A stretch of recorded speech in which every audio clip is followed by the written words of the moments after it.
Imagine this. You're a successful 49-year-old woman, glowing with the joy of an unexpected pregnancy after years of building your empire. Your billionaire husband whispers sweet nothings about your future family, but in secret, he's building a new life on a luxurious clifftop in Monterey with his younger mistress, Vanessa. The shock hits when you drive 6 hours to surprise him, only to witness them sharing an intimate kiss in the doorway of the house they bought together. How long, you demand later in a tense confrontation. 3 months, he confesses, tears in his eyes. I love her, but I love you too. Your world crumbles like that very cliff edge, but instead of falling, you rise filing for divorce, launching a reality show to document your comeback and turning betrayal into unbreakable strength. Welcome to Billionaire's Cliffside Deception, Pregnant Wife's Astonishing Comeback and Empowering Triumph.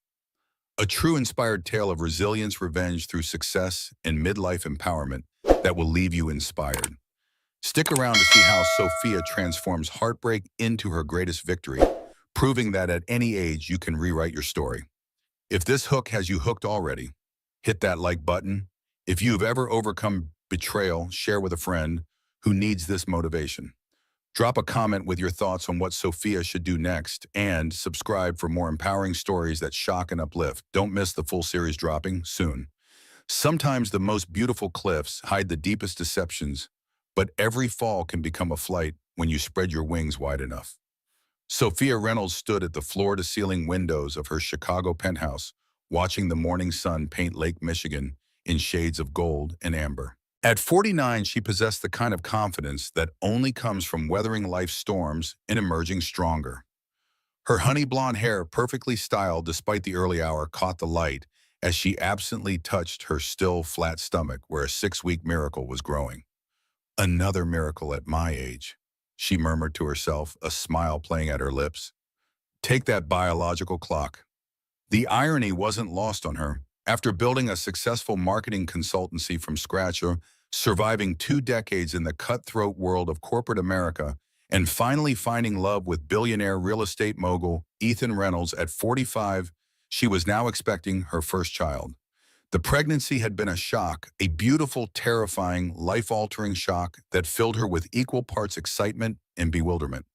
Her phone buzzed with a text from her assistant. Morning show wants to interview you about entrepreneurship after 40. Interested? Sophia laughed, typing back, after 40. Honey, I'm just getting started at almost 50. She paused, then added, but maybe wait until after I figure out how to work a baby monitor. Pretty sure that's more complex than my last product launch. The self-deprecating humor had become her trademark. In a world obsessed with youth, Sophia Reynolds had made her mark by embracing every year, every line, every hard-earned piece of wisdom. Her TEDx talk, The Power of the Late Bloomer, had garnered over 3 million views, and her Instagram account, that's Sophia Reynolds Reel, attracted followers who craved authenticity over airbrushed perfection. Good morning, beautiful. Ethan's deep voice carried across the room as he emerged from their master suite, already dressed in a perfectly tailored charcoal suit. At 55, he was distinguished in that way, that money could polish silver at his temples, gym-toned physique, and the kind of confidence that came from never hearing the word no. Sophia turned her heart, still skipping slightly, when she looked at him. Even after 4 years of marriage, Ethan Reynolds could make her feel like a giddy teenager. Morning handsome, ready for another day of conquering the real estate world. He crossed the room in 3 long strides, pulling her into his arms. The familiar scent of his cologne, something expensive and woodsy, enveloped her as he kissed her forehead. The only world I want to conquer is the one where you and our little surprise are happy and healthy. The words should have warmed her heart. They did mostly, but something in his tone felt rehearsed, like lines from a script he'd memorized but hadn't quite internalized. Sophia pushed the thought away. Pregnancy hormones, she told herself. Everything felt heightened these days. Speaking of our surprise, she said, pulling back to study his face, I scheduled our first appointment with Dr. Martinez next Friday. The one who delivered the mayor's twins, I figured, with your schedule. Friday, Ethan's brow furrowed. Babe, I have that site visit in Monterey. The clifftop development, we've been planning this for months. Sophia felt a flicker of disappointment. Can't Jake handle it? He's your partner for a reason. Jake doesn't have my eye for coastal properties. You know how important this project is. He cupped her face in his hands, his thumb stroking her cheek. But I promise the next appointment, I'll move mountains to be there. She nodded, forcing a smile. This was the life she'd signed up for: brilliant, driven, successful, and perpetually busy. Of course, the Monterey Cliff project, the one you've been working on with. She paused, trying to remember the name of the interior designer he'd mentioned. Vanessa Chen. She's handling all the aesthetic elements. His answer came quickly, smoothly. Very talented. Worked on some high-profile properties in Malibu. Something in the way he said the name, too casual, too practiced, made Sophia's marketing instincts twitch. After 25 years of reading people and situations, she'd developed a finely tuned radar for when something didn't quite add up. But before she could analyze the feeling, Ethan was kissing her goodbye, promising to call later, rushing out to conquer another day. Alone again, Sophia returned to the window. The lake stretched endlessly before her, and for a moment she felt very small in the vastness of it all. Pregnancy, she was learning, was like standing at the edge of a cliff, exhilarating and terrifying in equal measure. Her phone buzzed again.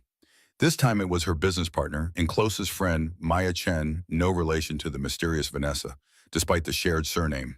Maya's text made her laugh out loud. Emergency lunch meeting required. Topic: how to tell your business partner she's glowing like a pregnant goddess without being weird about it. Also, I may have accidentally agreed to a reality show. On my way, Sophia typed back. And you're fired from making decisions without me. Also, thank you for the goddess comment. I'll take it. As she gathered her things, Sophia caught her reflection in the hallway mirror. She did look different, not just the subtle changes that early pregnancy brought, but something in her eyes. A contentment she hadn't felt in years, mixed with an anticipation that went beyond mere excitement. At 49, Sophia Reynolds was finally going to be a mother. If only she knew that across town her husband was at that very moment having coffee with a 35-year-old interior designer who had plans that extended far beyond clifftop developments. Maya's office occupied the top floor of a converted warehouse in Chicago's trendy West Loop, all exposed brick and floor-to-ceiling windows. Their marketing consultancy, Reynolds Chen Creative, had grown from a two-woman operation in Maya's basement to a full-service agency with 12 employees and clients ranging from tech startups to Fortune 500 companies. Okay, Spill, Maya said the moment Sophia walked through the door. At 47, Maya possessed the kind of energy that made people half her age feel exhausted. Her black hair was pulled into a messy bun, and she wore her signature uniform, dark jeans blazer, and enough silver jewelry to set off a metal detector. Spill what? Sophia settled into the comfortable chair across from Maya's desk, accepting the herbal tea that appeared as if by magic. The glow, the secret smile, the way you keep touching your stomach. Maya's dark eyes sparkled with mischief. Also, you've been craving jalapeno poppers for 3 weeks, and last month you couldn't look at spicy food without turning green. Sophia had forgotten how observant her friend could be. They'd met 15 years ago at a marketing conference, two women trying to prove themselves in a room full of men, and had been inseparable ever since.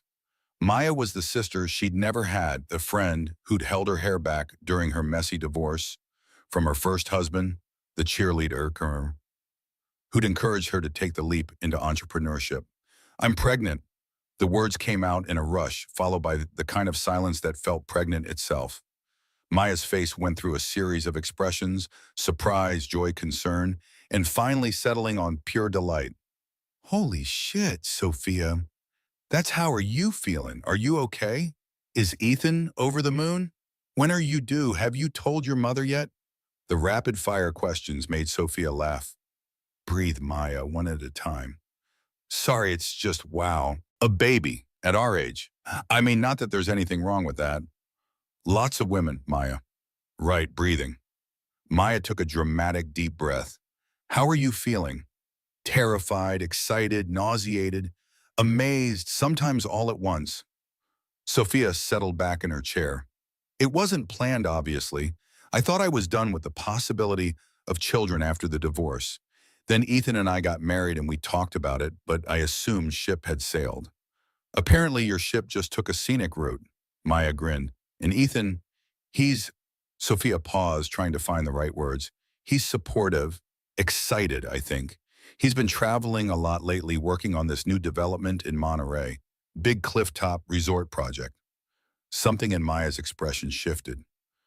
The Monterey project with the Chinese investors. You know about it. Sophie, I handle the marketing for half the high-end developments on the West Coast. Everyone's talking about that project. It's supposed to be revolutionary luxury eco-resort built into the cliff face itself. But the word is it's been having funding issues. A chill ran down Sophia's spine. Ethan hadn't mentioned funding issues. What kind of issues? The kind where investors pull out and developers get desperate. Maya's tone was gentle but concerned. I'm sure it's fine. Ethan's brilliant at what he does. But maybe now isn't the time for big risks. Before Sophia could respond, her phone rang. Ethan's name appeared on the screen, and she felt an immediate relief that annoyed her. When had she become the kind of woman who needed constant reassurance? Hey, babe, she answered, putting it on speaker so Maya could hear. Sophie, change of plans. I need to fly to Monterey tonight instead of Friday. Something's come up with the permits. His voice sounded strained, distracted. Tonight, but we were supposed to have dinner with my mother. You know she's been dying to meet you properly since the wedding. I know. Can we reschedule? This project is at a critical stage. Sophia caught Maya's eye. Her friend's expression was carefully neutral, but Sophia could read the concern there. Of course, I'll call her. You're the best. I'll make it up to you, I promise. Maybe we can plan a long weekend at that spa you love. After they hung up, Maya was quiet for a long moment. Sophie, can I ask you something? Always. Are you happy? Really, truly happy? The question caught Sophia off guard. Was she happy? She was successful, financially secure, married to a man most women would consider a catch, and expecting a miracle baby at 49. By any objective measure, she should be ecstatic. I think so, she said finally. I mean, yes, of course I am. It's just, everything's changing so fast. The pregnancy, Ethan's travel schedule, the business. Sometimes I feel like I'm trying to hold water in my hands. Maya nodded slowly. You know what you need, a girls' trip? Just us a beach somewhere ridiculous, drinks with umbrellas, and no talk of business or men or morning sickness. That sounds perfect. After this Monterey thing wraps up. Deal. But Sophie, Maya leaned forward, her expression serious. If you ever need anything, I mean anything, you know, I'm here, right? I know. Sophia reached across and squeezed her friend's hand. What would I do without you? Probably make much better business decisions, Maya said with a grin. Speaking of which, about that reality show I may have accidentally said yes to. As Maya launched into the story of how she'd somehow agreed to let a production company film their agency for a documentary about women entrepreneurs over 40, Sophia found herself only half listening. Her mind was wandering to Monterey, to clifftop developments, and to the strange feeling that had been growing in her chest for weeks now, the sense that something she couldn't name was shifting beneath her feet. She touched her stomach again, thinking about the life growing there. At 49, she was finally going to be someone's mother. The thought filled her with a fierce protectiveness she'd never experienced before. Whatever was coming, she would be ready for it. She had to be. That evening, Sophia sat alone in her penthouse dining room, picking at the salmon her housekeeper had prepared. The table was set for two, but Ethan's flight to Monterey had departed an hour ago. She'd called her mother to postpone dinner, enduring the usual subtle disappointment that Ellen Reynolds had perfected over the years. Of course, dear, business comes first. It always has with the men in our family. The comment stung more than it should have. Ellen had been married to Sophia's father for 35 years before his heart attack took him suddenly at 62. He'd been a good man, loving in his way, but his accounting firm had always taken precedence over family dinners, school plays, and quiet conversations. Sophia had sworn she wouldn't accept that pattern in her own marriage. Yet here she was eating alone while her husband flew off to handle another crisis. Her laptop was open beside her plate, emails streaming in from clients and potential partners. Work had always been her refuge, the place where she felt most competent and in control. Tonight, even that comfort felt hollow. An email notification popped up from an address she didn't recognize, vanessa.chen.design@gmail.com. Subject: Monterey Project. Urgent. Sophia's finger hovered over the delete button. It was probably spam or maybe something meant for Ethan that had been misdirected. But curiosity won, and she clicked it open. Hi there. This might seem weird, but I think your husband might have my phone by mistake. We were going over project details this afternoon, and our phones are identical models. Could you ask him to check? My whole life is on that thing. Thanks so much, Vanessa. The email was casual friendly with just enough breathless energy to suggest a young woman in mild panic. Nothing inappropriate about it, but something made Sophia pause. She read it again, then forwarded it to Ethan with a simple message. From your designer. Phone mix-up. His response came back almost immediately, handled. Thanks. No explanation, no details. Just handled. Sophia stared at the two-word response for a long moment. In their 4 years together, Ethan had never been curt with phone. Distracted, yes. Busy, certainly. But never dismissive. She was overthinking it. Pregnancy hormones and an overactive imagination were making her paranoid. Ethan was dealing with a project crisis, and she was sitting here inventing problems where none existed. Still, she found herself Googling Vanessa Chen Interior Designer Malibu. The search returned several results. A professional website showcasing sleek, modern spaces that looked like they belonged in architectural magazines. An Instagram account with photos of beautifully designed rooms interspersed with shots of a striking woman with long black hair and the kind of effortless beauty that made other women feel simultaneously inspired and inadequate. Sophia scrolled through the photos, telling herself she was just curious about Ethan's professional collaborator. Vanessa Chen was talented, that much was obvious. She was also young, probably early 30s, with the kind of figure that looked amazing in the flowing dresses she favored. One photo made Sophia pause. It showed Vanessa standing on what looked like a cliff overlooking the ocean, arms spread wide, face tilted toward the sun. The caption read, "Sometimes you have to get comfortable with standing on the edge before you can learn to fly." Monday motivation. Clifftop vibes had new beginnings.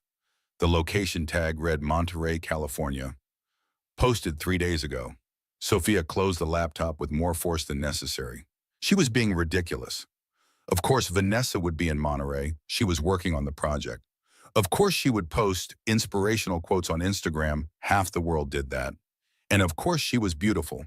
Ethan had always appreciated beauty in all its forms. None of that meant anything. But as Sophia prepared for bed alone in the king-size bed she usually shared with her husband, she couldn't shake the image of Vanessa Chen standing on a cliff, arms outstretched, looking like she was ready to take on the world, or steal someone else's. The next morning brought a text from Ethan. Project more complicated than expected. May need to stay through the weekend. Miss you. Sophia stared at the message while eating yogurt and trying not to feel nauseated. The morning sickness had been unpredictable. Sometimes she felt fine. Other times the smell of coffee made her run for the bathroom. Miss you too, she typed back. Everything okay? Just business. We'll call tonight.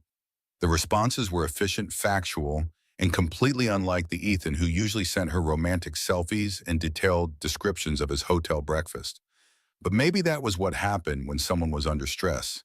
Maybe she was reading too much into everything. Maya arrived at the office before Sophia, which was unusual. Her business partner was many things, but an early bird wasn't one of them. Couldn't sleep, Maya explained when Sophia found her in the break room, surrounded by coffee cups and what looked like financial spreadsheets. I've been thinking about what you said yesterday about Ethan's project.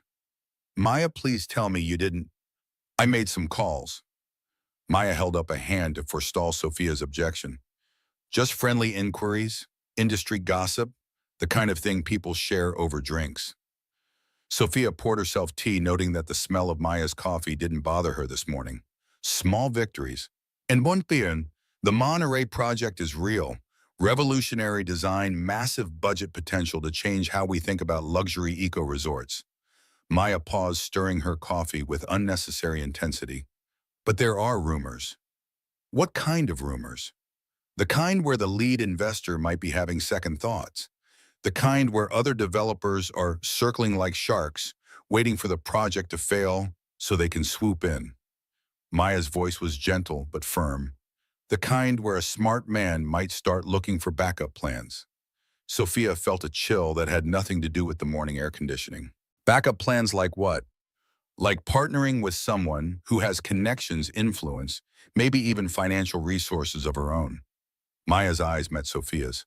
Someone like a successful interior designer with wealthy clients and industry contacts. The implication hung in the air between them. Sophia wanted to laugh it off, to dismiss Maya's concerns as the overprotective instincts of a friend who'd seen too many women get hurt. But the rational part of her mind, the part that had built a successful business by reading situations accurately, was starting to connect dots she didn't want to see. "You think Ethan is having an affair?"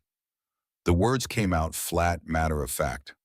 "I think Ethan is under enormous pressure, and people do stupid things when they're desperate." Maya's voice was carefully neutral. "I think beautiful women often get involved with powerful men for reasons that have nothing to do with love. And I think you deserve to know what's really going on." Before Sophia could respond, her phone rang. The caller ID showed her doctor's office. "Mrs. Reynolds, this is Janet from Dr. Martinez's office. I'm calling to confirm your appointment for Friday at 10 a.m. Actually, I need to reschedule. My husband had to travel unexpectedly." "Oh, that's fine. Many women come to their first appointments alone. Shall we keep the Friday slot?" Sophia felt something shift inside her chest.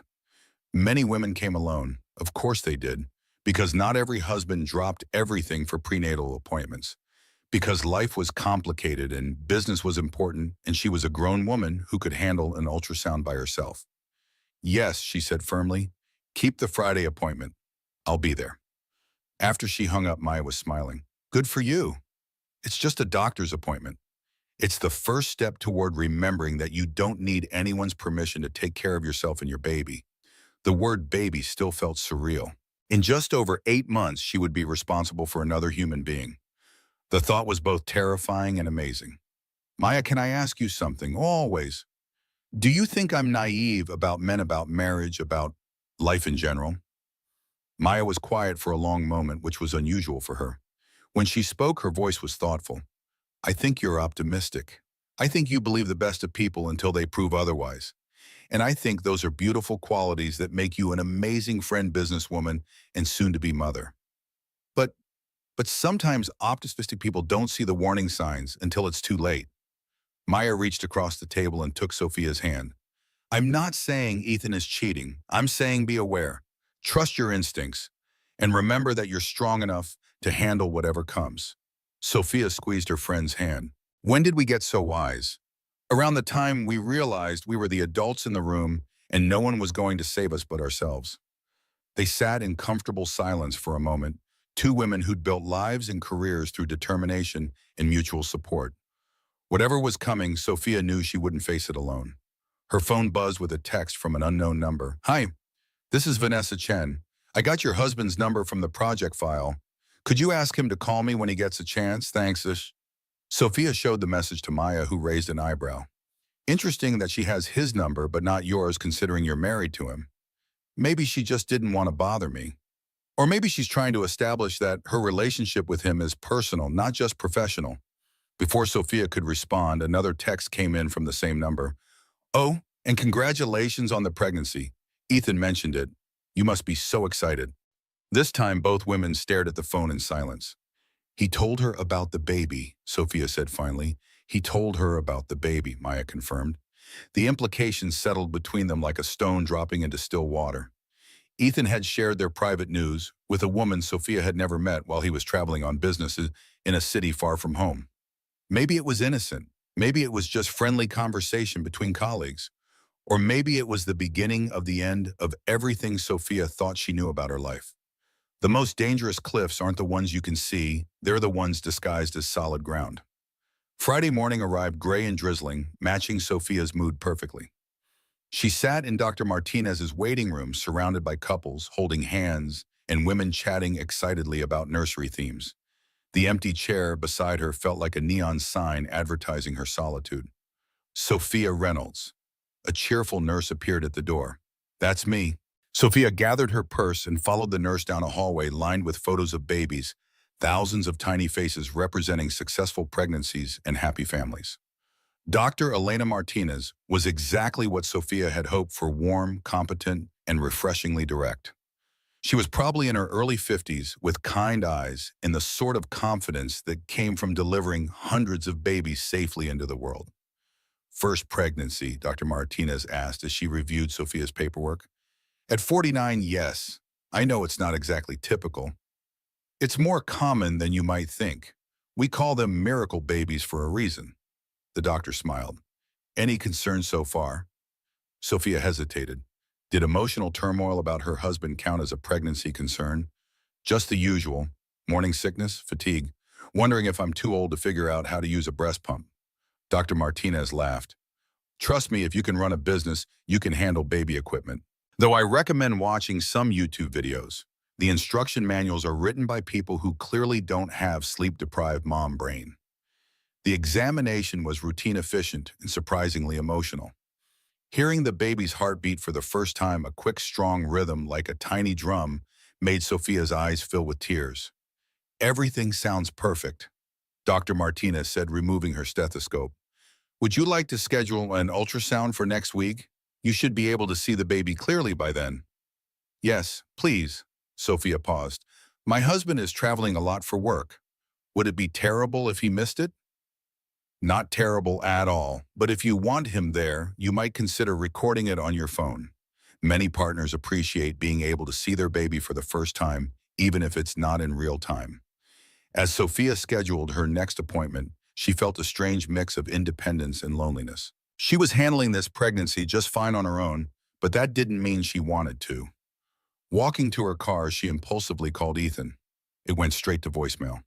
Hey, babe, just finished my appointment. Everything's perfect. The baby has a strong heartbeat.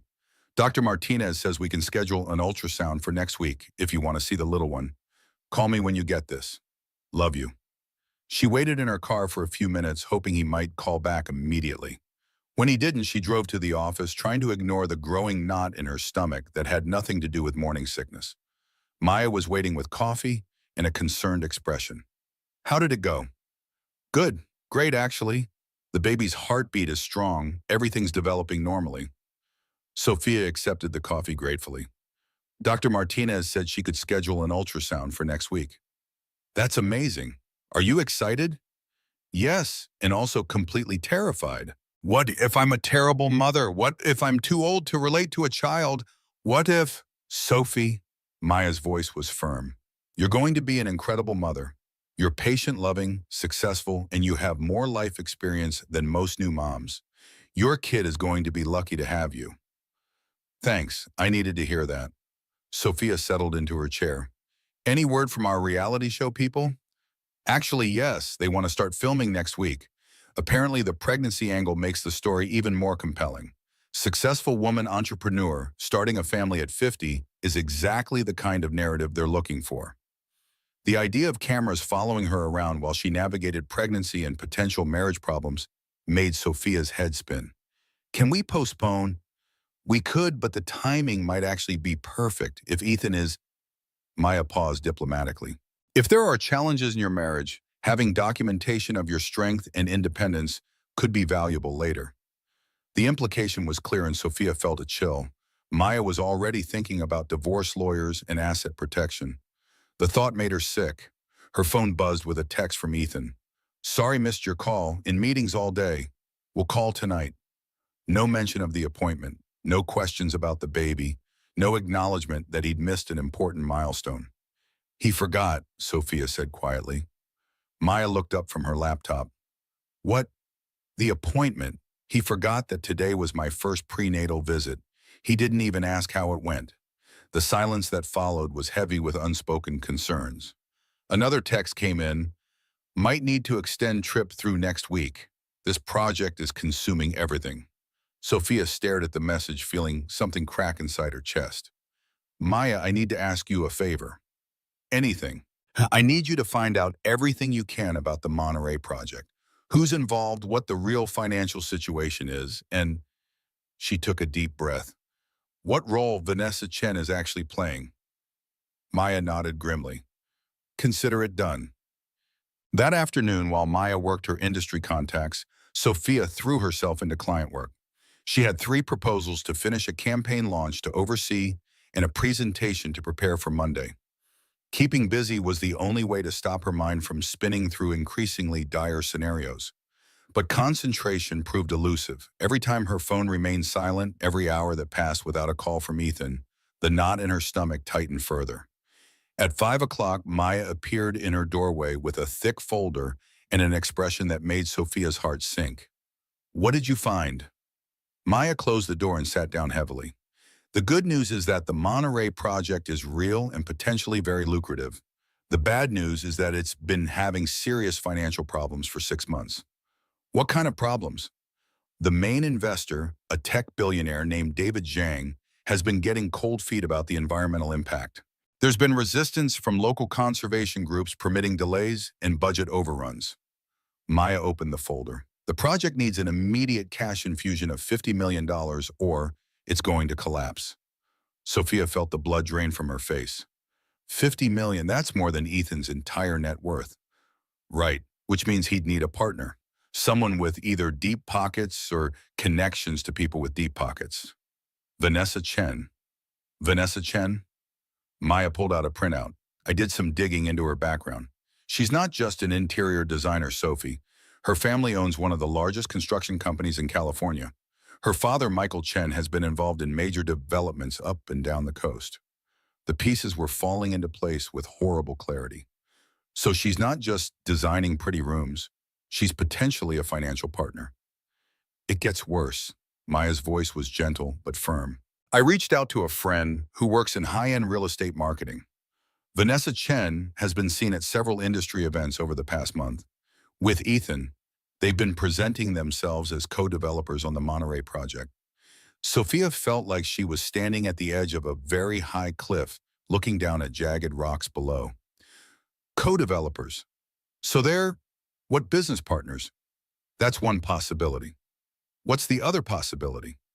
Maya was quiet for a long moment. "The other possibility is that Ethan is having an affair with a woman who can save his project, and he's planning to leave you for her." The words hung in the air like a death sentence. Sophia wanted to laugh to dismiss it as melodramatic nonsense, but the evidence was too clear to ignore. Her phone rang. Ethan's name appeared on the screen. "Answer it," Maya said softly, "but be careful what you say." Sophia took a deep breath and accepted the call. "Hi, babe."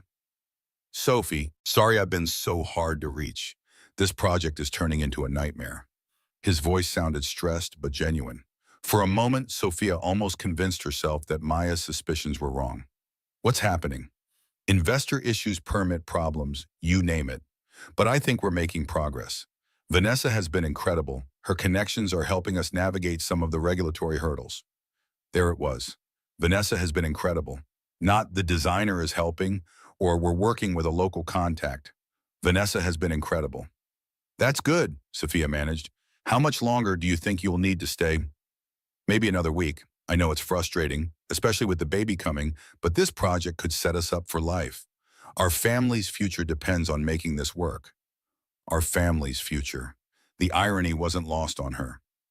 "Of course. Do what you need to do." Sophia forced herself to sound supportive. "I had my first appointment today, by the way." Appointment.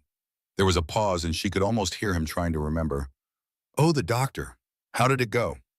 "Fine, the baby's heartbeat is strong. Dr. Martinez wants to schedule an ultrasound for next week." "That's wonderful, babe. Really wonderful. I'm sorry I couldn't be there." "It's okay, I understand." But even as she said it, Sophia realized she didn't understand.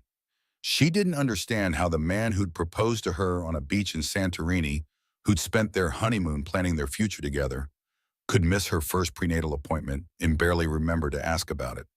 She didn't understand how a business project had become more important than their marriage, their baby, their life together. After they hung up, Maya was watching her with concerned eyes. "How are you feeling?" "Like I'm living in someone else's life." Sophia rubbed her temples, trying to ward off a headache. "6 months ago, we were talking about buying a house with a yard for kids to play in. Now he's in another state working with another woman, while I go to doctor's appointments alone." "Sophie, there's something else?" Maya's voice was hesitant. "I found some photos from a charity gala in Monterey last weekend. Vanessa Chen was there. With a date." Maya turned her laptop around, showing Sophia a society page website. The photos showed a glamorous outdoor event overlooking the ocean. Men in tuxedos, women in evening gowns, champagne glasses, catching the sunset light.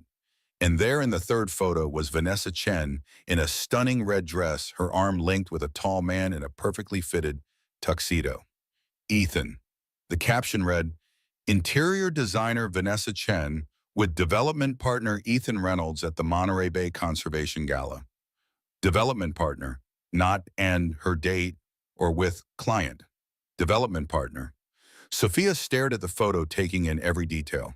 The way Vanessa's hand rested on Ethan's arm, the way he was looking down at her with an expression Sophia recognized, the same one he'd worn when he looked at her during their early days of dating, the way they stood just slightly too close for professional colleagues. When was this taken? She asked quietly. Last Saturday night. Saturday night. While Sophia had been at home eating dinner alone and Googling pregnancy symptoms, her husband had been at a black tie gala with another woman. I think I need to go home, Sophia said. Want me to come with you? No, I need to think. Maya nodded but made no move to leave. Sophie, whatever you decide to do, you know I support you, right? And you know you're going to be okay no matter what happens. Sophia felt tears burning behind her eyes. Because right now I feel like I'm 49 pregnant and possibly about to become a single mother.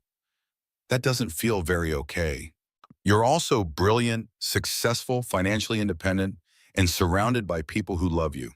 You built a life before Ethan, and you can build whatever life you want after him, if it comes to that. The words were meant to be comforting, but they also felt like a prediction.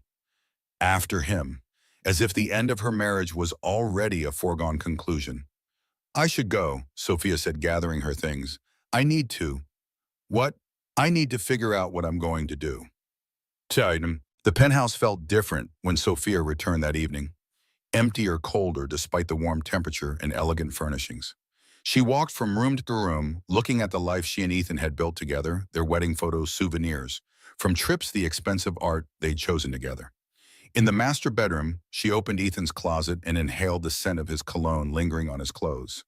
For 4 years, this had been their sanctuary, the place where they talked about their dreams and planned their future.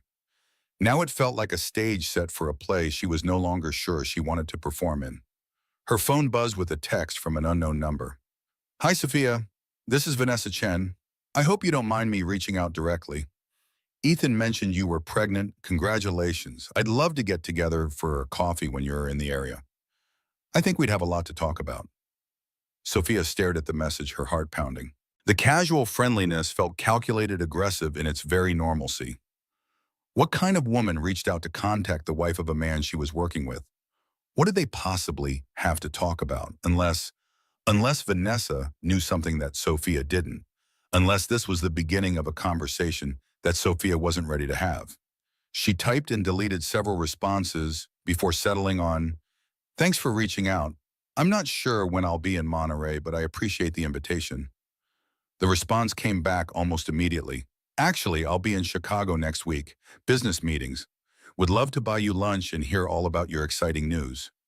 Sophia felt a chill run down her spine. Vanessa was coming to Chicago. Why? What business could she possibly have in Chicago that wasn't related to the Monterey project? Before she could respond, her phone rang. Ethan. Hey, babe, I wanted to call and really apologize for missing your appointment today. I know how important it was. His voice was warm, contrite, familiar. For a moment, Sophia almost forgot about the photo. The suspicions, the growing certainty that her marriage was built on a foundation that was crumbling beneath her feet. It's okay, she said. I understand you're under pressure. I am, but that's no excuse. You and the baby come first always. I promise things will be different once this project is secured. Ethan, can I ask you something? Of course. Are you happy in our marriage? Are you happy? The pause that followed was just a beat too long. Of course I'm happy. Why would you ask that? I don't know. You've seemed distant lately, distracted. I just wanted to make sure we're okay. We're more than okay, Sophie. We're solid. This baby is going to be the best thing that ever happened to us. The words were right, but something in his tone felt off, like he was reading from a script trying to convince himself as much as her. I love you, she said, testing. I love you too. more than anything. After they hung up, Sophia sat in the darkening living room, watching the lights of Chicago twinkle to life beyond the windows. She placed her hand on her stomach, thinking about the life growing there. "What are we going to do, little one?" she whispered.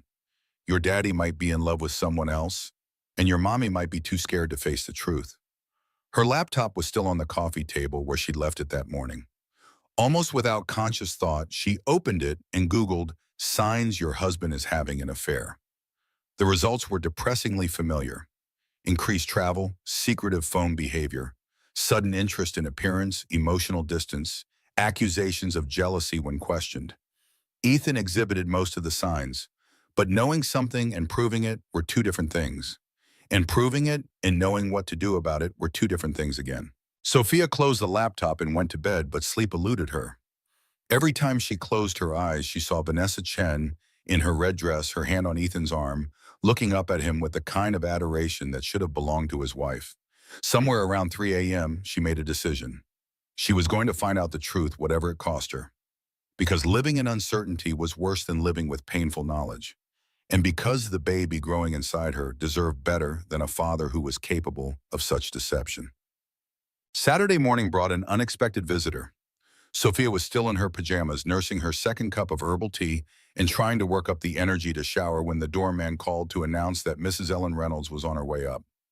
Her mother-in-law. Sophia's relationship with Ellen was cordial, but not warm. Ellen Reynolds was old money, the kind of woman who wore pearls to the grocery store and believed that problems should be handled privately, quietly, and with minimal emotional display. She had not entirely approved of her son's marriage to a divorced businesswoman with no pedigree and strong opinions. "Sophia, dear," Ellen swept into the penthouse wearing a cream-colored suit and an expression of careful concern. "I hope you don't mind me dropping by." "Of course not. Can I get you some coffee?"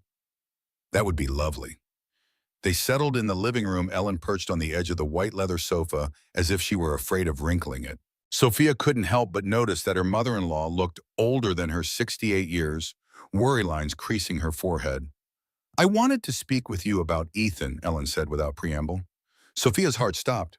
"What about him?" "He's been calling me frequently over the past few weeks, more than usual. He seems troubled." "Troubled how?" Ellen was quiet for a moment, choosing her words carefully. "Ethan has always been ambitious, perhaps to a fault. His father was the same way, brilliant, driven, but sometimes blind to the consequences of his choices." "Mrs. Reynolds, I'm not sure I understand." "What I'm trying to say, dear, is that when men feel their success is threatened, they sometimes make decisions that they later regret, decisions that can hurt the people they love most." The careful phrasing couldn't disguise the warning. Ellen knew something. "Has Ethan said something specific?" Sophia asked. "Not in so many words. But I've lived through this before with his father. The late nights, the business trips, the strain around the eyes." Ellen's voice was gentle but firm. "I'm not sure what's happening with this Monterey project, but I'm concerned about the pressure he's under." "So am I." Ellen studied her for a long moment. "You're stronger than I was at your age, Sophia. You have your own career, your own resources. You don't need to tolerate behavior that I once accepted because I had no other choice." It was the closest thing to support that Ellen had ever offered, and it came with a clear message: prepare yourself for the worst. "Is there something specific you think I should know?" Sophia asked. "I think you should trust your instincts, and I think you should protect yourself and your grandchild." Ellen's eyes softened slightly. "Yes, Ethan told me about the pregnancy. I'm thrilled despite the circumstances." "Despite the circumstances, oh bus. Despite the fact that my son seems to be having some sort of midlife crisis that could destroy everything good in his life." They sat in silence for a moment, two women from different generations united in their concern for the same man and their frustration with his choices. "Mrs. Reynolds, can I ask you something?" "Of course. Do you think it's possible to love someone and still betray them?" Ellen's smile was sad and knowing. "Oh, my dear, I think people are capable of extraordinary self-deception when they want something badly enough. They can convince themselves that their betrayal is actually kindness, that their lies are actually protection." "And what do you do when you realize that's happening?" "You save yourself, because no one else will." After Ellen left, Sophia felt a strange sense of clarity. She wasn't going crazy.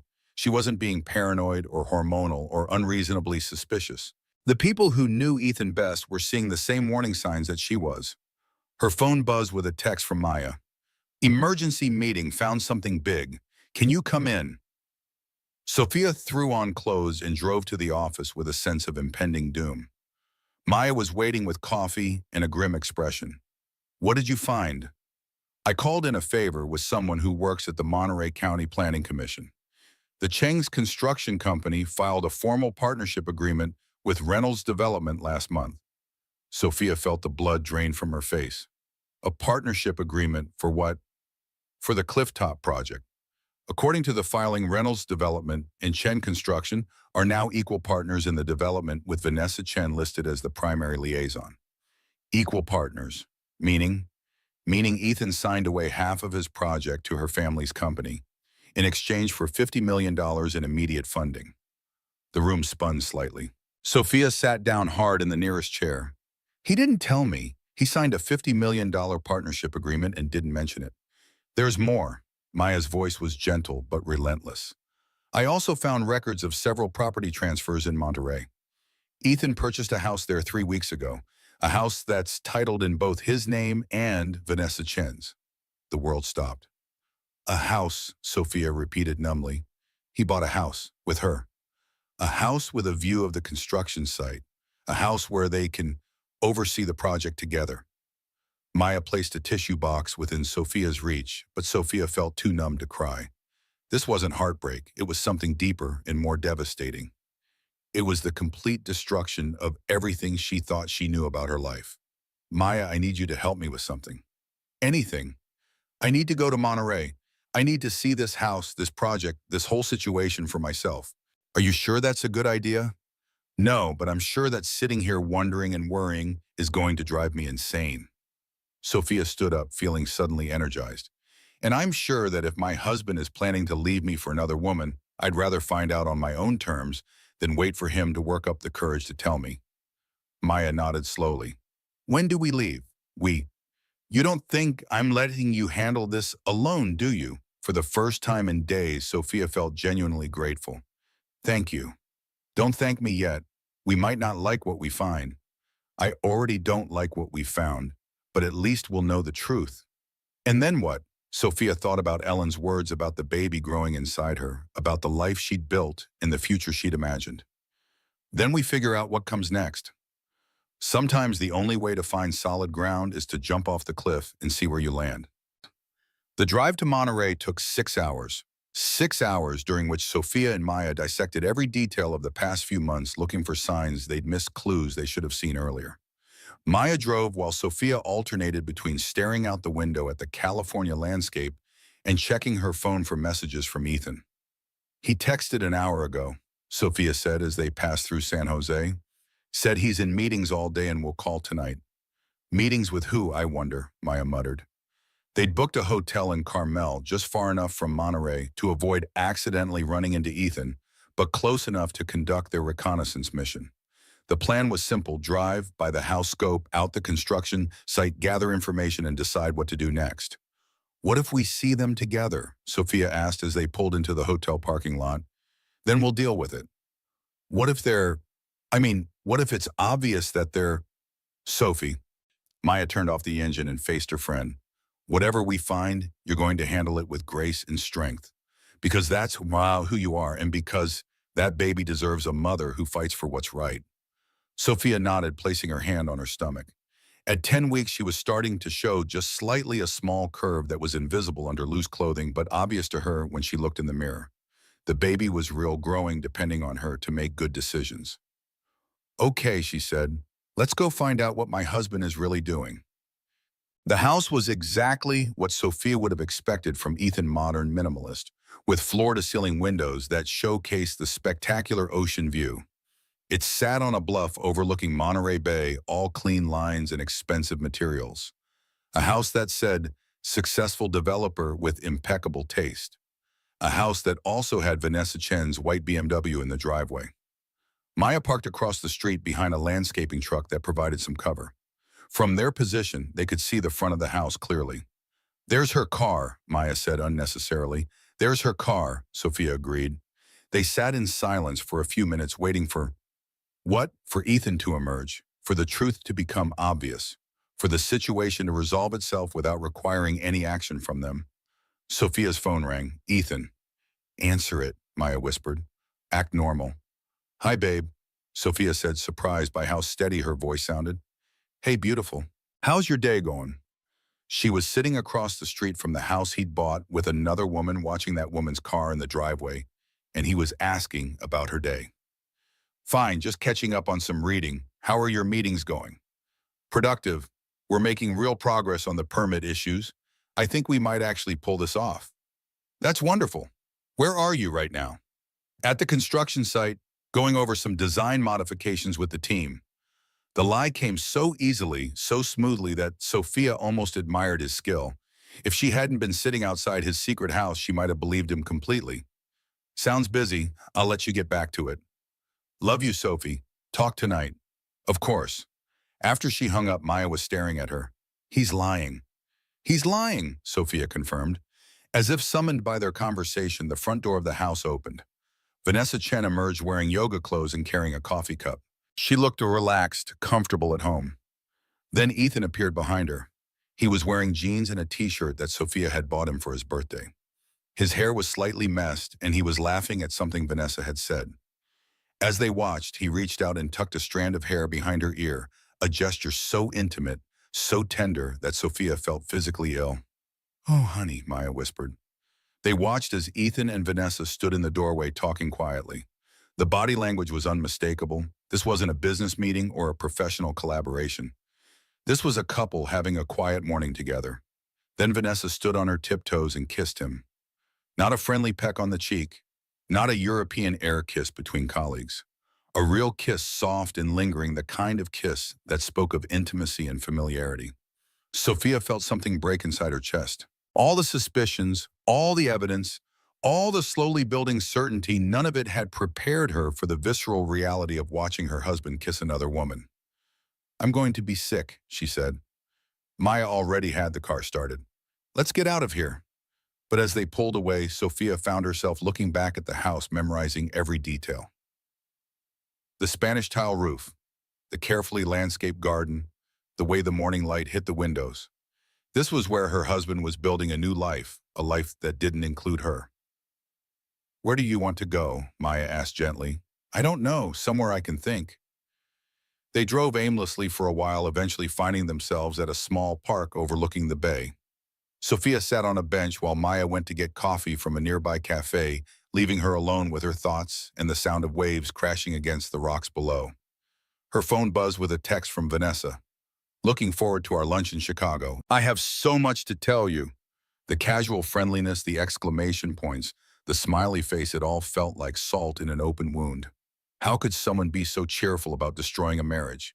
How could she text the wife of the man she was sleeping with and act like they were potential friends? Unless Vanessa knew something that Sophia didn't. Unless this lunch invitation wasn't about friendship at all. When Maya returned with coffee, Sophia showed her the text.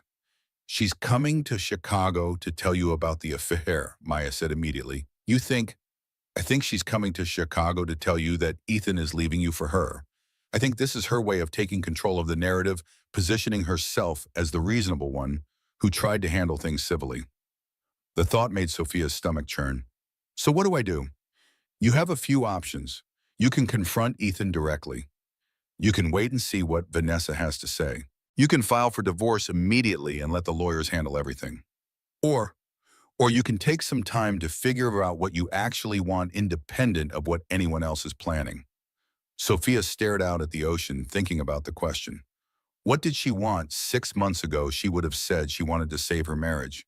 But the man she'd fallen in love with wouldn't have bought a house with another woman. The man she'd married wouldn't have lied to her face while standing in the doorway of his secret love nest. I want to talk to him, she said finally. I want to hear him explain this. I want to look him in the eye and ask him if he loves her. Are you sure? No, but I'm sure that I can't move forward without knowing where I stand. Maya nodded. Okay, how do you want to do this? Sophia thought for a moment, then pulled out her phone and typed a text to Ethan. Change of plans. I'm in Monterey. Surprise. Where are you? I'd love to see this amazing project you've been working on. She hit send before she could change her mind. The response came back within minutes. What's your here? Why didn't you tell me I'm at the site? Where are you staying? Just got here. Can you pick me up at the Carmel Valley Ranch? I want to see everything. Of course, give me an hour to wrap up here and I'll come get you. This is such a wonderful surprise, babe. Sophia showed Maya the exchange. He sounds genuinely excited to see me. Of course he does. He probably thinks he can maintain the charade a little longer. Maybe he hasn't decided what he wants to do yet. Maybe. But even as she said it, Sophia knew better. The kiss she'd witnessed wasn't the kiss of a man who was conflicted about his feelings. It was the kiss of a man who'd already made his choice. Still, she needed to hear it from him. She needed to give him the chance to tell her the truth, even if the truth was going to destroy everything. An hour later, Sophia stood in the lobby of the Carmel Valley Ranch, waiting for her husband to arrive. Maya had taken a separate car and was following at a distance, close enough to help if needed, far enough away to avoid being seen. When Ethan's black Tesla pulled into the circular drive, Sophia felt her heart jump. Despite everything she'd seen and suspected, part of her was still hoping for some reasonable explanation. Maybe Vanessa was a business partner who got in the wrong idea. Maybe the kiss had been her initiative, not his. Maybe there was still a way to save their marriage. Then Ethan got out of the car and Sophia saw his face. He looked guilty, not surprised, not confused, not innocent. Guilty. Sophie. He swept her into a hug that felt both familiar and strange. I can't believe you're here. What made you decide to come? I missed you, she said simply, and I wanted to see what you've been working so hard on. I'm so glad you're here. Wait until you see the site. It's going to be incredible. As they drove toward the construction area, Ethan chattered about permits and environmental concerns and design challenges. He seemed nervous, talking more than usual, filling the silence with details about construction timelines and investor meetings. The project has really evolved since we started, he said as they turned onto a coastal road. We've had to bring in some additional partners to make it work financially. Partners, local expertise, people who understand the regulatory environment the community concerns. It's been invaluable. They reached a viewing area that overlooked the construction site. Below them, earth movers and cranes were working to carve a resort into the cliff top, the skeleton of the main building beginning to take shape. It was impressive, ambitious, and beautiful, and exactly the kind of project that would cement Ethan's reputation as a visionary developer. It's amazing, Sophia said and meant it. It really is. Come on. I want to show you the plans. He led her to a temporary trailer that served as the on-site office. Inside, the walls were covered with architectural drawings, photos, and progress charts. And there, prominently displayed on the main desk, was a photo of Ethan and Vanessa at what looked like a groundbreaking ceremony. Sophia stared at the photo for a long moment. They were both wearing hard hats and holding shovels, smiling broadly at the camera. Vanessa's other hand was resting on Ethan's arm, and they looked like exactly what they were, partners. Who's that? Sophia asked, pointing to the photo. Ethan followed her gaze and froze. For just a moment, his mask slipped and she saw panic in his eyes. That's Vanessa Chen. She's the interior designer I mentioned. Her family's construction company is helping with the build. She's pretty. I guess. I hadn't really noticed. No. The lie was so transparent that Sophia almost felt sorry for him. Almost. Ethan, can I ask you something? Of course. Are you having an affair? The silence that followed stretched for an eternity. Sophia watched her husband's face cycle through surprise, denial, calculation, and finally resignation. Sophie, are you having an affair with Vanessa Chen? Another long pause. When he spoke, his voice was barely above a whisper. Yes. The simple word hit her like a physical blow. Even though she'd known, even though she'd seen them together, hearing him admit, it made it real in a way that felt devastating. How long? Sophie, please let me explain. How long, Ethan? 3 months. 3 months. Their entire pregnancy, Vanessa had been in the picture. While Sophia was discovering she was going to be a mother, planning their future as a family, Ethan was falling in love with someone else. Do you love her? Ethan's eyes filled with tears. I don't know. I think so, yes. And us. Our marriage, the baby. I love you too, Sophie. I love you so much, and I never meant for this to happen. It just, it got complicated. Complicated. Sophia felt something cold and hard settling in her chest. Our marriage became complicated, so you decided to start a new one. It's not like that. Then what is it like? Because from where I'm standing, it looks like you've been lying to me for months while building a life with another woman. Ethan slumped into a chair, his head in his hands. The project was falling apart. The investors were pulling out, and I was going to lose everything. Vanessa's family offered to save it, but there were conditions. What kind of conditions? Partnership, real partnership. Not just financial investment, but shared ownership, shared decision-making. And Vanessa wanted to be involved personally. So you decided to become involved with her personally. It wasn't supposed to happen. But we were spending so much time together, working so closely, and she understands this world in a way that I don't. That's not what I meant. Isn't it? Sophia stood up, needing to move, needing to put distance between them. I'm just the marketing consultant wife who doesn't understand construction and development. She's the industry insider who can save your project. Sophie, that's not fair. Fair, Sophia laughed, surprised by the bitterness in her own voice. You want to talk about fair? Is it fair that I found out about your affair by driving 6 hours to spy on you? Is it fair that you bought a house with another woman while I was home planning our baby's nursery? Ethan's head snapped up. You know about the house. I know about everything, Ethan. The partnership agreement, the house, the fact that you've been lying to me for months while I worried about your stress and tried to be supportive.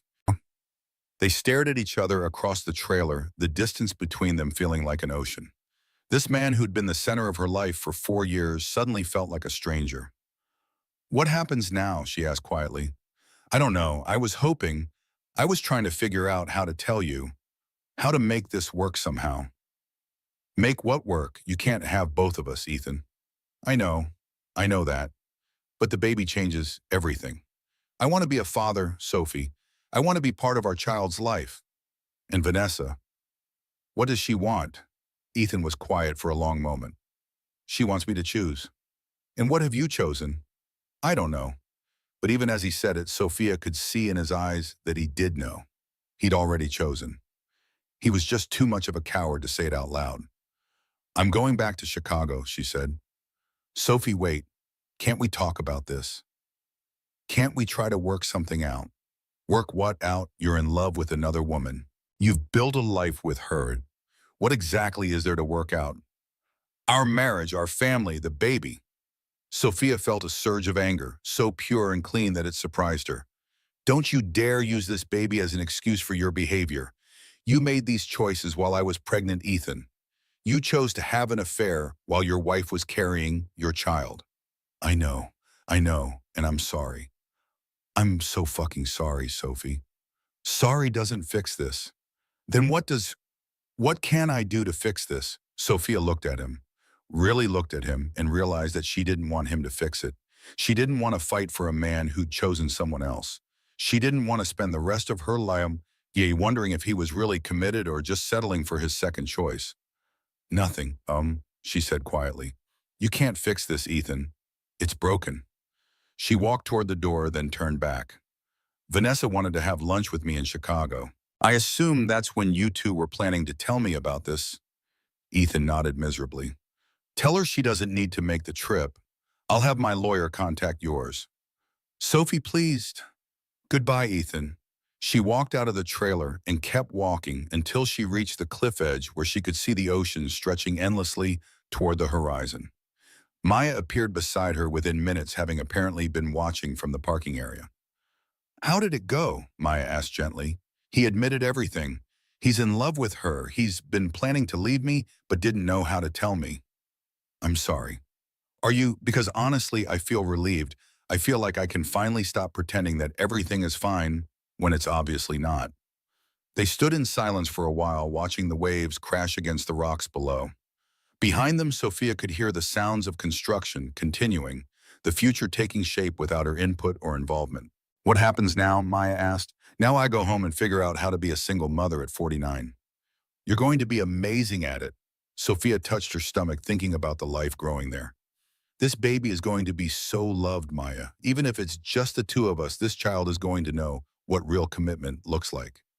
The two of you, Sophie, you're not going to be alone. You have me and your mother and Ellen and a whole network of people who care about you.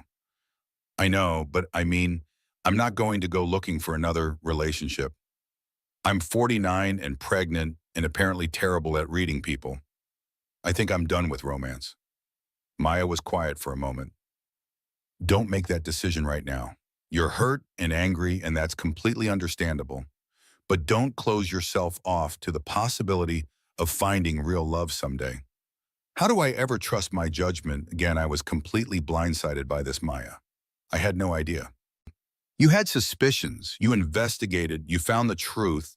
That doesn't sound like someone with terrible judgment. That sounds like someone who trusted her instincts and acted on them. As they walked back to the car, Sophia felt something she hadn't expected: hope. Not for her marriage that was over, not for Ethan, he'd made his choice, but for herself, for her future, for the possibility that losing everything might actually be the beginning of something better. Maya. Yeah. When we get home, I want to start the divorce proceedings immediately, and I want to accept that reality show deal. Really, why? Sophia smiled for the first time in days. Because I want to document my comeback. I want other women going through this to see that life doesn't end when your husband leaves you for someone younger. It evolves into something stronger. The billionaire's pregnant wife's astonishing comeback. Something like that. Think it'll make good television. Honey, it's going to be the best television ever made. As they drove away from Monterey, leaving Ethan and his new life behind, Sophia felt like she was driving toward her real future, uncertain, challenging but entirely her own. The ocean doesn't apologize for its storms, and neither should a woman fighting for her future. The first thing Sophia did when she returned to Chicago was call her lawyer. Janet Morrison had handled her first divorce 15 years ago and had been a trusted friend ever since. She was exactly the kind of attorney Sophia needed: brilliant, aggressive, and utterly unsympathetic to cheating husbands. I'm not surprised, Janet said when Sophia finished explaining the situation. I've been practicing family law for 25 years, and I can spot a midlife crisis affair from a mile away. The younger woman, the business partnership, the expensive house, it's like they're all reading from the same playbook. How bad is this going to be? For him, very bad. Illinois is not a friendly state for adulterous husbands, especially when there's significant financial misconduct involved. Buying property with a girlfriend while married, that's going to cost him dearly. I don't want to destroy him. I just want what's fair. Sophie, he destroyed himself. We're just going to make sure you get what you're entitled to. Now tell me about your financial situation. They spent 2 hours going through bank statements, investment accounts, and business records. The picture that emerged was complicated. While Sophia had maintained her own successful business and financial independence, much of their wealth was tied up in Ethan's development projects. The good news is that you have significant assets in your own name, Janet explained. The business, your investment portfolio, the condo you owned before the marriage. The challenging part is going to be determining what portion of his projects you're entitled to, including the Monterey project, especially the Monterey project. If he used marital assets to fund that development, you have a claim to the profits. The fact that he's now partnered with his girlfriend complicates things, but it doesn't eliminate your rights. Sophia felt a grim satisfaction. Ethan and Vanessa might think they were building their future together, but that future was going to include a significant financial obligation to the wife Ethan had betrayed. There's something else, Janet said carefully. The pregnancy changes the calculation considerably. Child support, custody arrangements, the impact on your earning capacity, all of that needs to be factored in. He said he wants to be involved in the baby's life. Do you want him to be? The question caught Sophia off guard. She'd been so focused on the betrayal, the divorce, the logistics of ending her marriage, that she hadn't really considered what kind of father she wanted Ethan to be. I don't know, she said honestly. I want this child to have a father, but I don't want to spend the next 18 years dealing with Ethan and Vanessa as a couple. I don't want my child growing up thinking that kind of behavior is acceptable in a relationship. We'll figure it out. For now, let's focus on protecting your interests and securing your future. The rest can be decided later. After the meeting with Janet, Sophia drove to the office where Maya was waiting with coffee and a carefully neutral expression.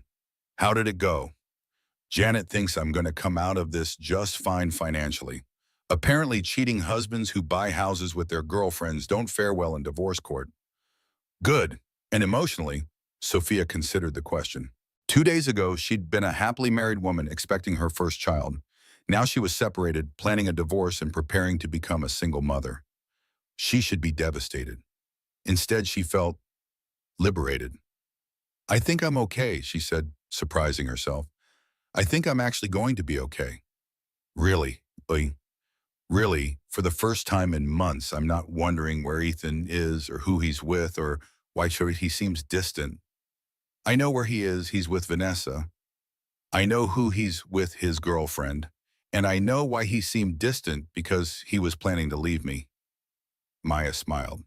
You sound relieved. I am relieved. The uncertainty was killing me. Now I know what I'm dealing with, and I can make plans accordingly. Speaking of plans, I have news about the reality show. Good news or bad news? Depends on your perspective. They want to start filming immediately. They think the timing is perfect. Successful woman facing divorce and pregnancy, simultaneously rebuilding her life from the ground up. The idea of cameras documenting her most vulnerable moments made Sophia's stomach clench. But Maya was right about the timing. If she was going to reinvent herself, she might as well do it publicly, showing other women that it was possible to not just survive, but thrive after betrayal. What would the commitment look like? 6 months of filming, roughly 20 hours a week. They'd follow you through the divorce proceedings, the pregnancy, the business challenges, everything. In exchange, you get a significant fee, plus a percentage of any merchandising or book deals that come out of it. Book deals. Sophie, you're about to become the poster child for late-in-life empowerment. Publishers are going to be fighting over your story. The thought was both thrilling and terrifying. Sophia had always been a private person, someone who kept her personal struggles to herself. But maybe this was bigger than her own comfort level. Maybe other women needed to see that it was possible to start over at any age. Okay, she said, let's do it. Really, but I have conditions. No filming during medical appointments unless I specifically agree. No cameras in my home unless I approve the specific scenes, and I want approval over the final edit. I'll negotiate those terms. Sophie, are you sure about this? No, but I'm so that I want to control my own narrative, and I'm sure that if I'm going to go through this publicly, I want it to help other women who might be facing the same situation. Maya grinned. I love this version of you. What version? Fierce Sophia, no bullshit, take no prisoners Sophia. She's been hiding under supportive wife Sophia for too long. Before Sophia could respond, her phone buzzed with a text from an unknown number. Hi Sophia, this is Vanessa Chen. I wanted to reach out personally to see if we could talk. I know this situation is complicated, but I think we could work something out that's good for everyone, especially the baby. I'll be in Chicago tomorrow. Coffee, Sophia showed the message to Maya, who read it with a frown. She's trying to control the narrative, Maya said immediately. She wants to position herself as the reasonable one, the woman who tried to handle things maturely. Or maybe she genuinely wants to talk. Sophie, this woman has been sleeping with your husband for 3 months. She doesn't get to play the role of concerned friend now. But despite Maya's warnings, Sophia found herself curious about what Vanessa wanted to say. What could she possibly think they had to discuss? What kind of arrangement could be good for everyone? I'm going to meet with her, Sophia said. Are you insane? Maybe, but I want to hear what she has to say. I want to look her in the eye and see what kind of person does what she did. Sophie, no good can come of this. You're probably right, but I need to do it anyway. Maya was quiet for a long moment. Okay, but I'm coming with you. Maya, not to the meeting, but I'm going to be nearby, and you're going to wear a wire. A wire, your phone, recording app. Whatever she says, we're going to have it documented. If she's planning to threaten you or manipulate you or say anything that could be used in the divorce proceedings, we're going to have proof. Sophia nodded slowly. Maya was right. This wasn't a social meeting between potential friends. This was a strategic conversation between adversaries, and she needed to treat it as such. She typed back, tomorrow at 2 p.m. Starbucks on Michigan Avenue near my office. The response came back immediately. Perfect, looking forward to meeting you properly. This is going to work out great for everyone. The exclamation points and cheerful tone made Sophia's teeth itch. Either Vanessa Chen was genuinely deluded about the situation, or she was a master manipulator who thought she could charm her way out of any consequences. Tomorrow, Sophia would find out which. That evening, Sophia sat in her penthouse looking around at the life she'd built with Ethan. The wedding photos, the expensive art, the carefully chosen furniture. All of it felt like artifacts from someone else's life. Her phone rang. Ethan. She considered not answering, but curiosity won. Hi. Sophie, thank God, I've been trying to reach you all day. I've been busy, lawyer meetings, that sort of thing. There was a pause. You're really going through with the divorce. What did you think would happen, Ethan? You're in love with another woman. You bought a house with her. What exactly were you expecting? I was hoping we could work something out, for the baby's sake. The baby deserves better than parents who are together out of obligation. So that's it. 4 years of marriage and you're just going to throw it away. The audacity of the statement left Sophia momentarily speechless. I'm throwing it away, Ethan. You're the one who had an affair. You're the one who lied to me for months. You're the one who chose someone else. I know. But people make mistakes, Sophie. Can't we try counseling? Can't we at least try to save our marriage? Do you love her? Silence. Do you love Vanessa, Ethan? Yes, he said quietly. Then there's nothing to save. You can't be married to one woman while you're in love with another. That's not how marriage works. But the baby will be fine. Millions of children grow up in divorced families and turn out perfectly normal. Our child will have two parents who love them, even if those parents aren't together. Sophie, please, can't we at least try? For just a moment, Sophia wavered. This man had been the love of her life. They'd built dreams together, planned a future, created a child. Was she giving up too easily? Then she remembered the kiss she'd witnessed outside the Monterey house. The tenderness in it, the obvious intimacy. That wasn't a mistake or a moment of weakness. That was a man who'd found where he wanted to be. No, Ethan, we can't try, it's over. I'm going to regret this for the rest of my life. Yes, you probably are. But that's not my problem anymore. After she hung up, Sophia felt a strange sense of peace. The conversation she'd been dreading for days was over and the sky hadn't fallen. The world hadn't ended. She was still standing, still breathing, still capable of making decisions and moving forward. Her hand went to her stomach where the baby was growing steadily. In 6 months, she would be a mother.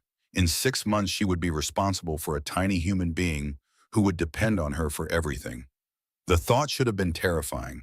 Instead, it felt like the beginning of an adventure. She pulled out her laptop and started typing, "Sometimes the life you planned isn't the life you're meant to live. Sometimes betrayal becomes the catalyst for transformation. Sometimes losing everything is the only way to discover what you're really made of." It was the beginning of her book, the story she would tell about reinventing herself at 49, about finding strength in the aftermath of betrayal, about building a future that was entirely her own. As she wrote, Sophia realized that for the first time in months, she was excited about tomorrow. The meeting with Vanessa Chen was set for 2 p.m., but Sophia arrived early to claim a strategic table with a clear view of the entrance. Maya was stationed at a table across the cafe, laptop open, ostensibly working, but actually providing backup and moral support. Vanessa arrived exactly on time, and Sophia had to admit that she was even more beautiful in person than in her photos. She was tall and elegant, with a kind of effortless style that suggested expensive personal shopping. She wore a cream-colored blazer over dark jeans, minimal jewelry, and a warm smile that seemed genuine. "Sophia, thank you so much for meeting with me." Vanessa slid into the chair across from her, placing a designer handbag on the table. "I have to say you're even more lovely than your photos." Ethan wasn't exaggerating. The casual reference to Ethan discussing her with his girlfriend made Sophia's jaw clench, but she kept her expression neutral. "Thank you for coming. I have to admit, I'm curious about what you wanted to discuss." "Well, obviously this whole situation is complicated and delicate, but I think we're both intelligent women who can work together to find a solution that's best for everyone involved. Everyone involved. You, me, Ethan, and most importantly, the baby." Vanessa's smile brightened. Congratulations, by the way. You must be so excited about becoming a mother. There was something about the way she said it, not quite condescending but definitely patronizing, that made Sophia's skin crawl. I am excited, though I have to say the circumstances aren't what I expected when we planned this pregnancy. Of course not. And I want you to know that none of this was intentional. Ethan and I certainly didn't plan to fall in love. But you did fall in love. We did. Vanessa's expression became softer, more vulnerable. I know that's painful for you to hear, but I think honesty is the best policy, don't you? Sophia activated the recording app on her phone, keeping it casual as she placed the device on the table. Absolutely, I appreciate honesty. Good, because I want to be completely transparent with you about what we're hoping for going forward. Ethan and we've talked extensively about how to handle this situation in a way that minimizes damage to everyone involved. How thoughtful of you. If Vanessa detected the sarcasm, she didn't show it. We know this is going to be difficult, especially with the baby coming, but we think we found a solution that could work for everyone. I'm listening. Vanessa leaned forward, her expression earnest.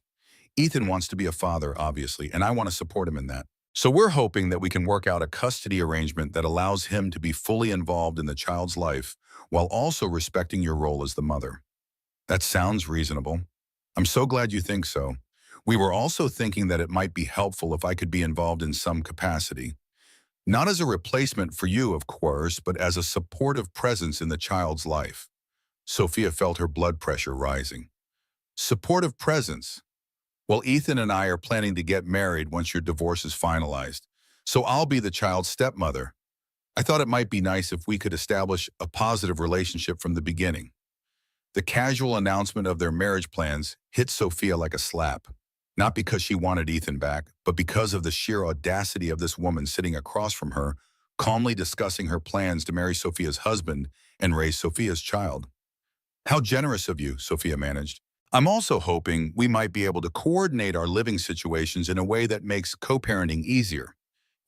Maybe find you a nice place close to our house in Monterey so the child can go back and forth easily. You want me to move to Monterey?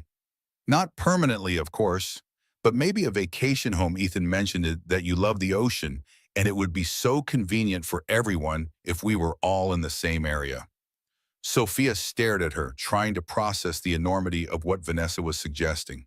She wanted Sophia to relocate her entire life to accommodate their affair. She wanted to dictate the terms of Sophia's divorce custody arrangement and future living situation. Vanessa, can I ask you something? Of course. Do you have any children of your own? Not yet, but Ethan and I are hoping to start a family together soon. It would be wonderful for your child to have siblings close in age. The casual mention of their plans to have children together while Sophia was still pregnant with Ethan's first child was the final straw.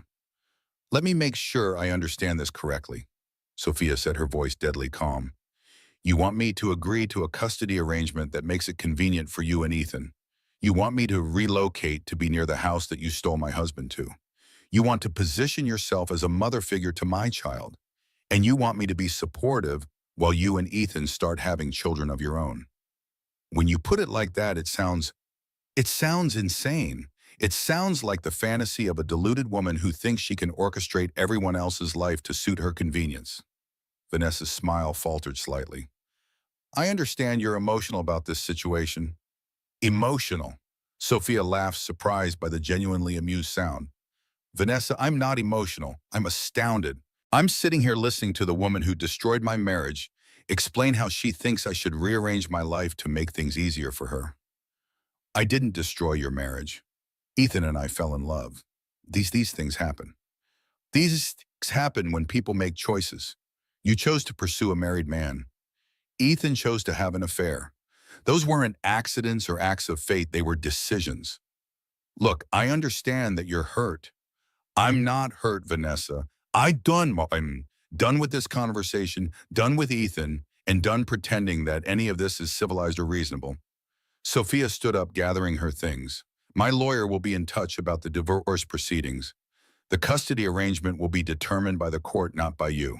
And if you think I'm going to uproot my life to make co-parenting convenient for you, You're even more delusional than I thought. Sophia, wait.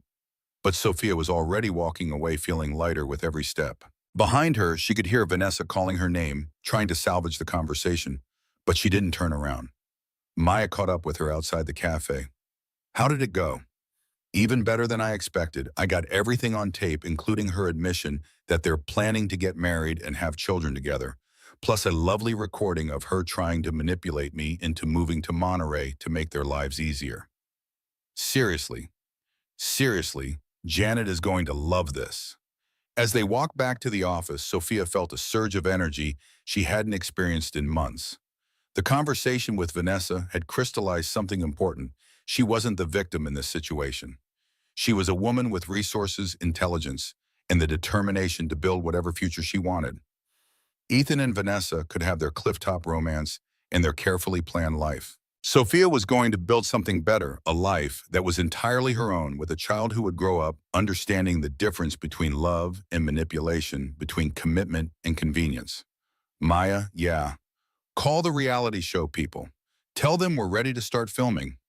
Really, really, I want to document every step of this comeback. I want other women to see that being betrayed at 49 isn't the end of the story, it's the beginning of the best chapter. As they reached the office building, Sophia caught her reflection in the glass doors.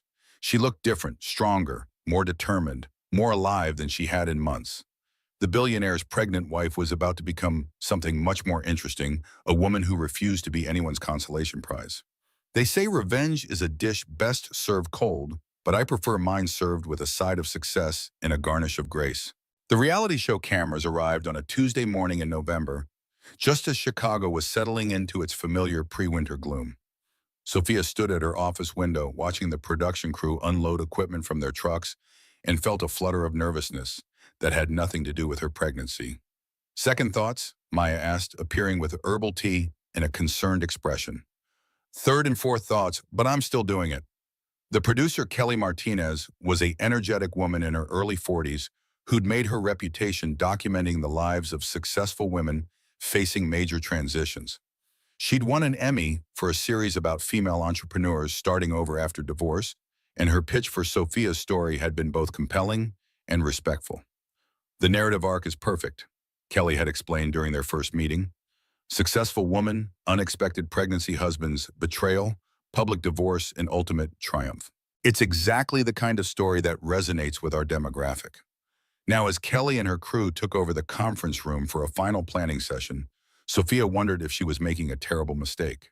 Her life was about to become public property, her most vulnerable moments captured on camera for the entertainment of strangers.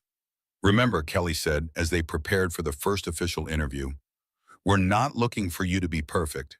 We want authentic moments, real emotions, genuine reactions. The audience needs to see your humanity.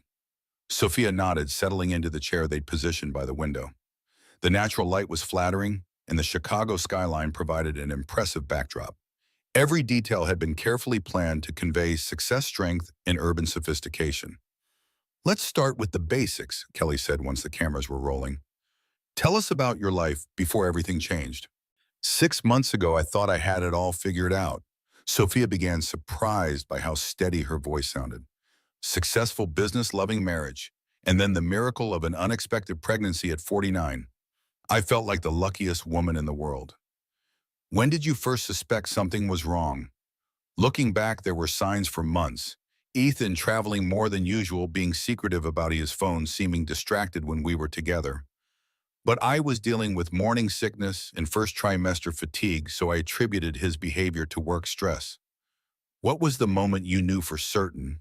Sophia paused, remembering that awful day in Monterey. I saw them together, my husband and his girlfriend, kissing in the doorway of the house they'd bought together. All the suspicions, all the evidence I'd been trying to rationalize, suddenly it was undeniable. How did that feel? Devastating, but also strangely relieving. I'd been gaslighting myself for months, wondering if I was being paranoid or overly emotional. Seeing the truth, as painful as it was, meant I could finally stop pretending everything was fine. The interview continued for 2 hours, covering the discovery of the affair, the confrontation with Ethan, the decision to file for divorce. Sophia found herself being more honest than she'd expected, describing not just the events, But the emotions, the humiliation, the anger, the fear of facing single motherhood at 49. What's next for you? Kelly asked as they wrapped up. Next, I rebuild. I'm not just surviving this betrayal. I'm using it as a catalyst to create a life that's bigger and better than anything I had before. After the crew left, Sophia felt emotionally drained but oddly exhilarated. Telling her story out loud, claiming ownership of her narrative, felt like an act of power rather than vulnerability. How was that? Maya asked. Harder than I expected, but also empowering. I think this is going to be good for me, and good for other women going through similar situations. Sophia's phone buzzed with a text from Janet Morrison. Excellent news. Ethan's financial disclosure came in. He's in worse shape than we thought, which means better leverage for us. What kind of worse shape? Sophia called Janet immediately. The Monterey project is hemorrhaging money. Despite the partnership with the Chen family, they're behind schedule and over budget. Ethan has personally guaranteed several loans, and if the project fails, he could lose everything, including the house he bought with Vanessa. Including that house. Sophie, there's a real possibility that Ethan could end up bankrupt from this affair.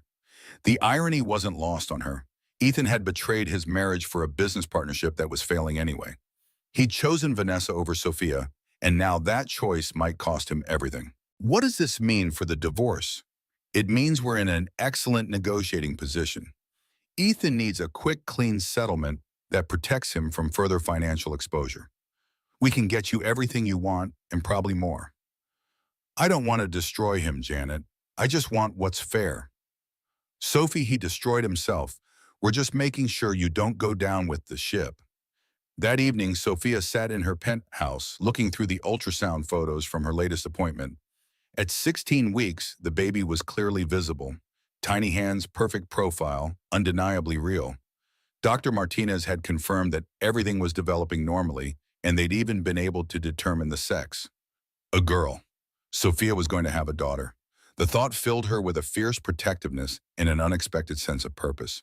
This little girl would grow up knowing her worth, understanding her strength, seeing what it looked like when a woman refused to accept less than she deserved. Her phone rang. Ethan. She almost didn't answer, but curiosity won. Hi. Sophie, we need to talk. About what? About the divorce. About the baby. About figuring out how to move forward. I thought we were handling all of that through our lawyers. Can't we try to work something out directly for old time's sake? The phrase old time's sake made her want to laugh, as if their 4-year marriage was some nostalgic memory instead of a recent betrayal. What did you have in mind? I'd like to see you in person. There are things I want to say that can't be said over the phone or through lawyers. Against her better judgment, Sophia found herself curious. What things? Apologies, explanations, plans for how we handle co-parenting. Ethan, you chose Vanessa. You chose the business partnership. You chose a life that doesn't include me. What exactly is there left to discuss? Our daughter. The words hit her like a physical blow. He knew. Somehow he'd found out about the baby's sex. How do you know? Your mother mentioned it when I called to ask about you. Sophie, I'm going to be the father of a little girl. That changes everything for me. It should have changed everything months ago when you first found out I was pregnant.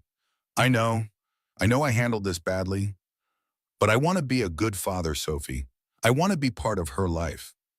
And Vanessa, is she planning to be part of her life too? There was a pause.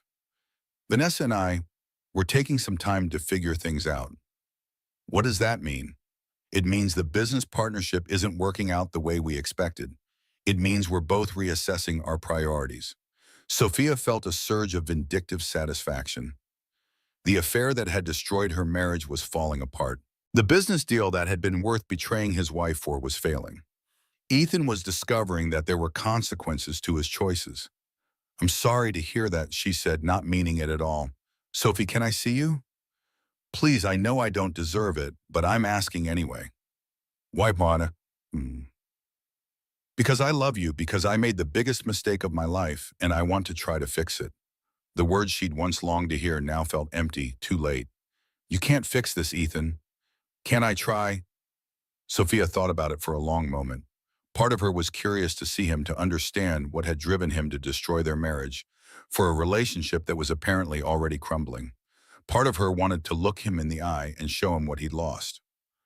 "Okay," she said finally, "but not here, and not alone. We'll meet at the lawyer's office with Janet present." "Sophie, those are my terms. Take them or leave them." "I'll take them." After they hung up, Sophia called Maya. "He wants to reconcile." "What?" "Ethan, he called to say he made a mistake and wants to fix things." "And you said—" "I said we could meet at Janet's office with lawyers present." "Good girl. What do you think brought this on?" "I think the business partnership with Vanessa is falling apart, and he's realizing that he destroyed his marriage for nothing." "Are you tempted to reconcile, I mean?" Sophia considered the question honestly. 6 months ago, if Ethan had come back apologetic and repentant, she would have been overjoyed. But 6 months ago, she hadn't known what it felt like to stand completely on her own.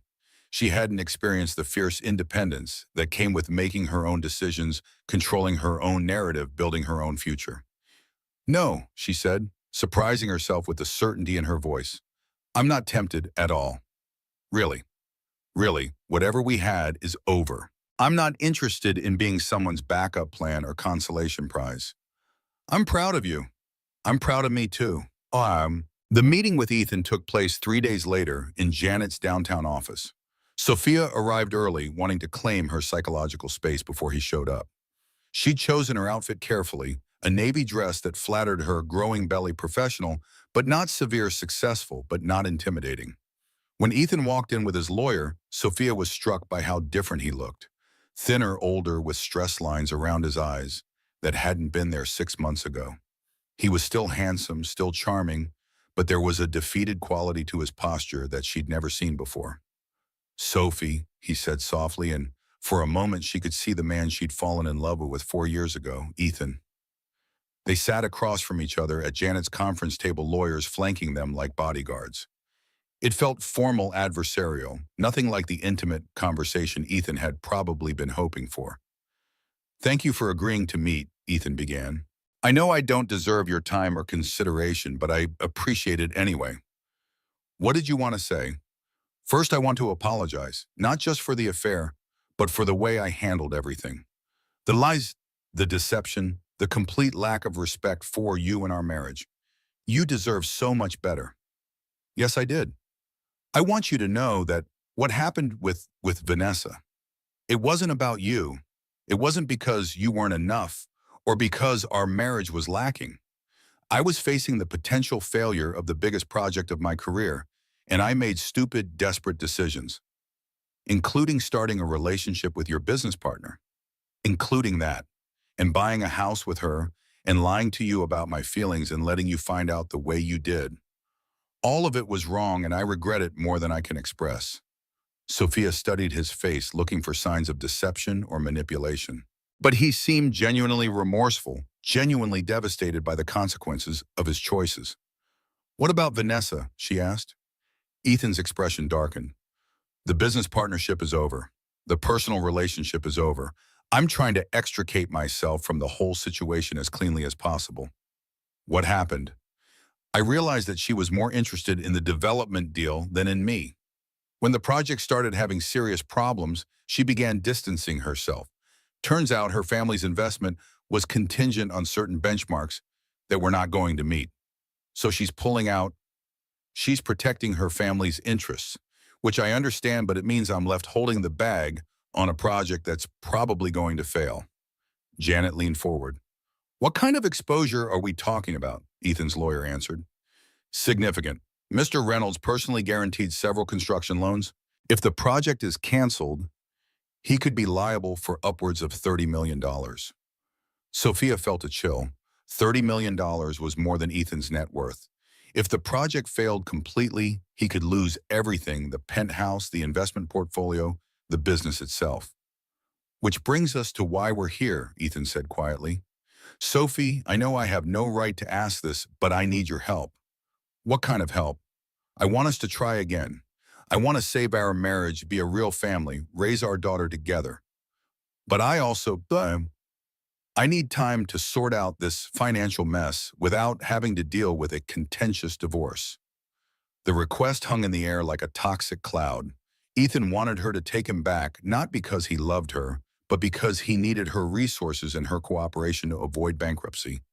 Let me make sure I understand, Sophia said, her voice deadly calm.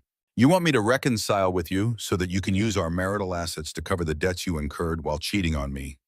It's not like that. What is it like? It's like I made terrible mistakes and I'm hoping the woman I love might be willing to help me fix them so we can build a future together. The woman you love. Sophia repeated the phrase with something like wonder. Ethan, if you loved me, you wouldn't have had an affair.